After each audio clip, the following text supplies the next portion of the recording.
Today we will talk about azoospermia. Azoospermia is a condition where sperm is absent in semen sample. This semen sample has to be tested again and again to confirm that there is no sperms present. So at least you have to repeat this test at least for 3 to 4 times to confirm that you have azoospermia. With one test, you should not confirm that you have azoospermia. You should repeat the test.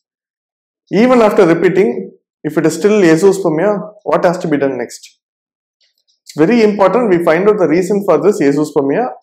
Only then we can decide the treatment based on the condition. So first is we have to do some hormone testing, FSH, LH, testosterone, estradiol. Then next is karyotyping, that is we are finding out the chromosomal composition of you, whether there is any chromosomal condition which has caused this azoospermia. Next is Y chromosome microdeletion. So if there is any specific problem in the Y chromosome, that is a male chromosome, and based on that we can find out what is the treatment. So there are broadly two different types: obstructive azoospermia, non-obstructive azoospermia. Obstructive azoospermia is a condition where you have normal sperm production but the sperms are not coming out of the testis. So this is called obstructive azoospermia. In case of obstructive azoospermia, the treatment is very simple. You have to put a needle in the testis, take the sperms and use it for artificial treatment like IVF, IUI, whatever. In case of non-obstructive azoospermia, sperms are not produced or the production is very less, that you have to do some important treatments. So what are those treatments?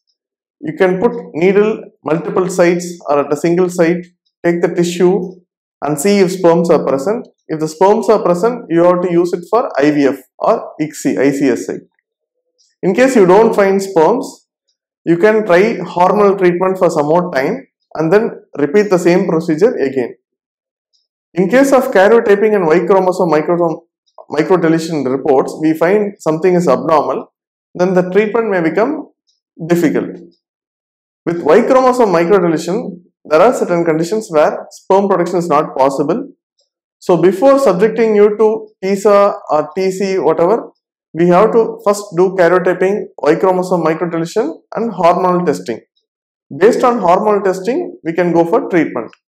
And there is one condition where medical treatment is very much successful. It is called hypogonadotropic hypogonadism, which means the FSH, LH, testosterone levels are so low that if you take medicines to improve it, the sperm production will start and you will get normal sperm count and motility. So before going for treatment, we have to do all these tests, arrive at a plan, then do the treatment.